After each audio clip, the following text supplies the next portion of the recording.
عوضني يا الله عن كل إنسان لم يعرف قيمتي، وعن كل موقف أفسد حياتي، وعن كل يوم ظننته يومي، وعن كل صدمة أضعفتني. اللهم إن كثرت ذنوبي فاغفرها، وإن ظهرت عيوبي فاسترها، وإن زادت همومي فأزلها. اللهم أبعد من يتكلم عني بالسوء، ومن يكره أن يرى سعادتي. استودعتك يا الله نفسي من ذل الحياة، ومن كبرياء النفس، ومن ضجيج التفكير، ومن عين حاسد، ومن قلب حاقد، وصداقة منافقة، وحب كاذب. اللهم إن ضلت نفسي طريقها فردها إلى طريقك ردا جميلا، فردها إلى طريقك. اللهم اجعلنا على صلاتنا دائمين، ولأركانها مقيمين، وفي ذكرها خاشعين، ولأوقاتها حافظين. اجعل الصلاة راحة لأبداننا وأمانا لأرواحنا وسكينة لأنفسنا ونجاة في قبورنا. يا مجيب الدعاء، يا مجيب الرجاء، تقبل منا زكاتنا بالصدق والوفاء، واجعلها نورا وظلا لنا يوم اللقاء، واجعلها برهانا لنا يوم القضاء، ولا تجعل فيها خبثا أو منا أو أذى أو بلاء، واجعلها حصنا لنا من الغم والغلاء. يا منزل البركات، اجعل نساءنا صالحات تائبات قانتات عابدات، وأغلق لشبابنا أبواب الهوى والشهوات، واغضض أبصارهم عن الخبائث والمحرمات، وزين نساءنا بآداب سورتي النور والحجرات، برحمتك يا رفيع الدرجات. السلام عليكم، يسعد مساكم، مساء الفل والرضا والرزق على احلى متابعين في الدنيا. اخباركم عاملين ايه؟ يا رب تكونوا في احسن حال واحسن صحه، ورجعت لكم بيوم جديد وفيديو جديد. ايامنا ان شاء الله كلها خير وراحه بال ورزق وسعاده، قولوا ان شاء الله امين، اللهم امين يا رب العالمين. تعالوا قبل ما نحكي كده في النهارده نقول صلوا على الحبيب عشان قلبك يطيب، عليه افضل الصلاه والسلام. وكمان اقول يدوم عزك، يدوم عزك اللي بتعملي لايك وتشتركي في القناه، يدوم عزك اللي بتكتبي تعليق حلو جو زين. ربنا يبارك فيكم يا رب، عيلتها هتكبر بيكم وليكم هتكون عيله كبيره جو جوي يا يومات الصعيد وعوايد. بشكركم على كلامكم الحلو، على تعليقاتكم، على سؤالكم، على تفاعلكم على الفيديوهات. ربنا يديمكم نعمه في حياتي يا رب، اللهم امين يا رب العالمين. دعواتكم لأم مريم كده، ربنا يشفيني ويعافيني يا رب، اللهم امين يا رب العالمين. وربنا يحقق لكم كل اللي بتتمنوه ان شاء الله يا رب. يكون صوتي واضح، معلش اليومين دول بمر بحاله نفسيه وحشه شويه، بس زي ما قلت لكم من الفيديو اللي فات مش عايزه احكي في اي تفاصيل هحكيها لكم فيما بعد، يعني ان شاء الله فيما بعد الايام اللي جايه. فرحانه كتير جو بالنتيجه اللي احنا وصلنا لها، فرحانه باللي احنا وصلنا له يعني. نفسي اعيش معاكم كل الاجواء لحظه بلحظه. كنت نفسي كل حاجه كده اعملها معاكم واخد رايكم فيها ان شاء الله باذن الله. احاول باذن الله تعالى ان انا كل يوم على تواصل معاكم. الفرحة الكبيرة اللي احنا منتظرينها هنا. اخدت لكم جولة كده الشكل الشقة كانت عاملة ازاي، السطوح كان عامل ازاي، متبهدل ازاي قبل وبعد. مش بس كده كمان، وهاخدكم جولة معايا كده. المهم ان انتوا هتعيشوا معايا تفاصيل الحاجات اللي انا ما حسيتش بيها يعني. فحبيت كده اجمع معاكم الفيديوهات علشان خاطر ما تتوهوش مني، عشان نركز واحده واحده. الشقه بتاعت عريسنا 3 اوض ومطبخ وحمام وصاله زي ما انتم شايفين كده. صورت لكم قبل وبعد. هنا بقى دي الحاجات اللي انا عامه احنا جبنا كان كتير منكم كاتب لي في التعليقات الالوان الفاتحه. جبنا الارضيه اللون الابيض الفاتح. عملت يا ام مريم ده للناس اللي هي هتلاقوا معلش الفيديوهات لخبطت معايا شويه. الناس الموجوده في اسيوط ده المظلوم، يعني الناس كلها يمكن على علم بيه، موجود في النزله في خير زمان. جنب خير زمان يا بنات، معروف في نزله عبد الله في اسيوط. المظلوم يعني. رحنا عند الدكتور، رحنا المعارض كتير جدا في اسيوط. عايزه اقول لكم لفينا شفنا زي ما شايفين ما شاء الله بسم الله ما شاء الله حول قوه الا بالله. خدنا افكار، خدنا اسعار طبعا ما شاء الله اللهم بارك اللهم بارك. يعني الاسعار سعر على قد ما جاله فاتح جديد، واسعاره لا اسعاره ما تنفعش خالص يعني، ما نفعتش معانا، ما خدناش اي حاجه منه. بس رحنا شفنا الخامه، شفنا الالوان، شفنا بس يا فرحه شفنا الحاجات الموجوده فيه، فرجنا على الخلاطات. اخدنا فيه جوله ما شاء الله عليه. اسعاره مش ما نفعتش معانا يعني، اسعاره غاليه يعني بالنسبه عشان المتر ويقول لك عمل عروض عليكم خصومات. لا الاسعار بتاعته شديده شويه. حاجات اللي فيه فخمه وتستاهل، وحاجات شيك وحاجات ستايل. رحنا لفينا في كل المعارض بتاعت اسيوط. اخدنا افكار، واخدنا اسعار، واخدنا خامات والوان واشكال. يعني تقريبا قعدنا 3 4 ايام نلف وندور.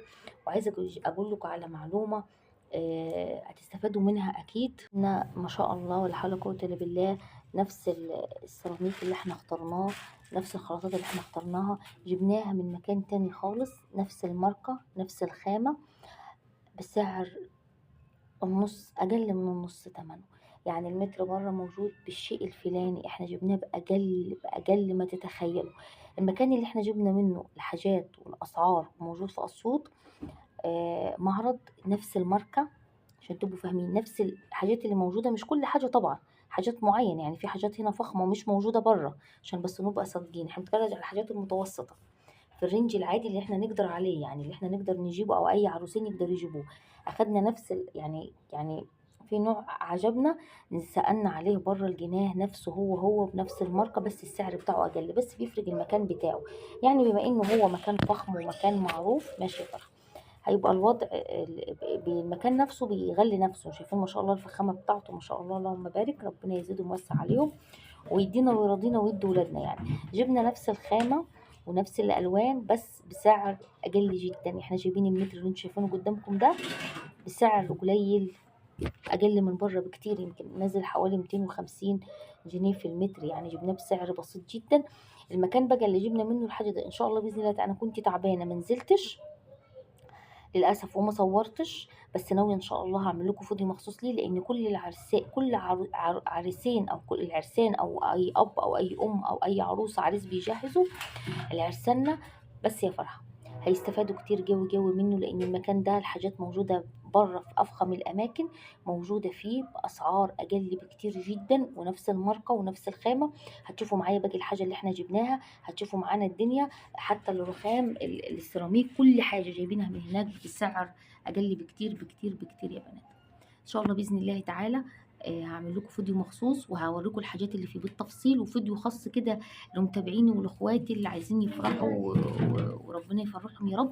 نفس السيراميكا دي هتلاقوها بره ضعف ثمنها، هتلاقوها موجوده عنده بثمن اقل بكتير جدا، عشان تبقوا عارفين يعني. في ساعات المكان بيبقى غالي، لا احنا ندور ونستنى ونلف. لا احنا خدنا فتره نلف، احنا الموضوع ده لنا فتره كبيره جدا بنجهز له. طبعا مش انا اللي كنت بصور البنات كانوا بيصوروا لي، بس كنت تعبانه. كانوا بدأوا وكانوا جربوا يخلصوا وأنا كنت في فترة التعب بتاعي. طبعا كان في مادة كده حاطينها، المهم يعني ان انا حبيت ايه اعيشكم معايا اجواء الفرحة اللي احنا عشناها كلها، وحبيت كده اخد لكم لقطات من كل حاجة عملناها، ان شاء الله يا رب كده ايه تعجبكم وتديكم باور حلو كده ونستفاد مع بعض. في شوية افكار حلوين قوي، سألنا على كل الاسعار على كل حاجة عشان نعرف احنا هنروح فين ونيجي منين. لا، اللي احنا عملناه بتأني وبصبر، ما استعجلناش وبأسعار خيالية، وفرنا كتير جدا. فرحة صوت يا فرحة، نيمت موظف فرحة مش راضية تنام، وبصراحة خلاص كفاية كده كسل وكفاية دلع يا ام مريم. ان شاء الله بإذن الله تعالى كده عندي طاقة إيجابية كده وحب، ادعولي استمر. يا مريم الفجر أذنت يا فرحة. نستمر ان انا كل يوم ان شاء الله انزلكم ونعمل روتيناتنا الحلوه وفيديوهاتنا الحلوه اللي احنا دايما بنعملها مع بعض. يا لهوي ايه الساعه كام؟ الساعه 4:30. يلا يا فرحه. ده خلاص جربت اخلص. مش عارفه كنت بقول لكم إيه، فرحه توهتني والله. نامت بدري وصحيت، ده اللي تعبني. وانا العلاج عامل لي لخبطه، بنام كتير وبصحى كتير، اللي هو ايه يعني مش بنام متواصل. فممكن تلاقوني كده اقعد صاحيه للظهر، ممكن بعد شويه انام، ممكن انام الظهر، ممكن انام اخر النهار، لان العلاج بيعمل خمول وكسل شويه معايا. مش عايزه احكي في العلاج، صوت تعبت من كتر الحاله اللي انا فيها، ان انا مش عايزه اتكلم في اي علاج.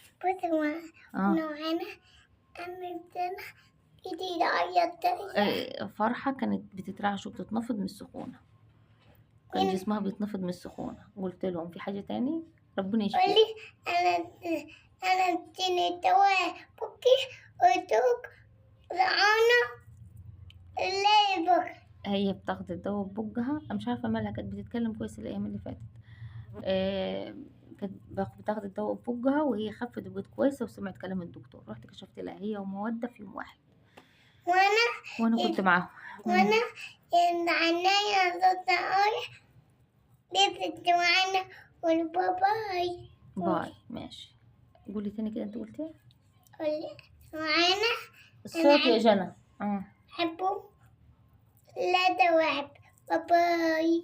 هي بتحب الدواء بتقول لكم باي باي. خلاص نحكي، يلا اقعدي ساكته. يا قولي. قولي معانا بصي ده عيدة وده غد. ماشي خلاص بقى. بصوا هنا كان بعد انا بصي ده بس كده زي ما انتوا شفتوا كده يا بنات. النتيجة النهائية اللي احنا وصلنا لها بعد اول يوم شغل كان فاضل خلاص كده شكل الصالة اللي ركب كده، شكل منظر طبعا الأوض لسه. طبعا الأوض حاليا ركبت، هعمل لكم يعني هتشوفوا معايا الفيديوهات. يعني بصوا انا كده هبتدي ان شاء الله فوق، هبتدي بقى اظبط البيت، ارتب اصور لكم البيت كده بالتفصيل كده تحت كده بروجان، اللي هو التصوير الحلو اللي انتم متعودين عليه من ام مريم. طبعا انتوا تعذروني ان كل اللي مصور ده مش انا اللي صورته، بس انا بنزل لكم الفيديوهات لاني ده مش اي حاجه، من زمان واحنا منتظرين اليوم ده وكلنا متمنين اليوم ده وكلنا منتظروا. كتير جوي سألتوني عن التجديدات وعن التغيرات وعن الفيديوهات الراحة النفسية، الفيديوهات الجميلة. دايما بنقول عيشة الفلاح دايما من أبسط العيشة الجميلة، العيشة اللي كلنا بنحبها وبنحب نعيش أجواءها يعني.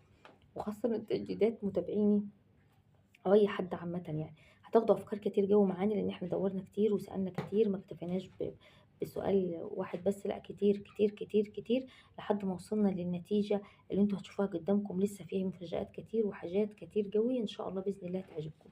هنا كده اخدتكم بعد ما اخدت لكم جوله كده في الشقه، طلعنا كده على السطوح. عايزه اقول لكم ظبطنا السطوح وروجناه كده وهنا السلم اتنضف. السطح ده كان متبهدل لو تفتكروا معايا يعني، بس انا طبعا كنت في حاله تاني يعني ما صورتش، بس كده كنت بروكوا شكله. واحنا لسه كمان عايزين نكنس ونوضبه مع بعض، وكمان عملنا فيه هنعمل فيه اوضتين كده للقعاد حلوين يعني.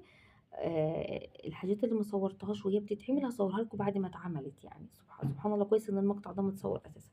ده كده شكل السطوح، هوريكم شكله دلوقتي بيتعمل ازاي. في حاجات اخدت لكم كده اللي هي قبل وبعد ما لحقتش ان انا اصورها يعني، بس ان شاء الله باذن الله الشغل اللي هنبتدي فيه بعد كده باذن الله تعالى ده كله ان شاء الله متصور بالتفصيل، غير الروتينات اللي احنا بنعملها. يلا ما تنسوش اول تعليق مثبت لدعوه حلوه من القلب يا بنات. ربنا يحقق لكم كل اللي بتتمنوه، اللهم امين يا رب العالمين. وربنا كل حد بيشوفني اللهم امين يا رب العالمين ربنا يرضيه ويفتح له ابواب الرزق كلها الحلال، اللهم امين يا رب العالمين. ماشي يا ماما.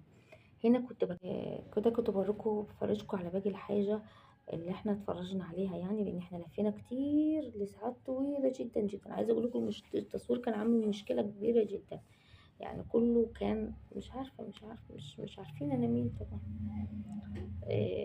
في اماكن رحناها كتير رافضين التصوير نهائيا، يعني اماكن كتير اتراحت بس للاسف كانوا رافضين التصوير وبشدة يعني.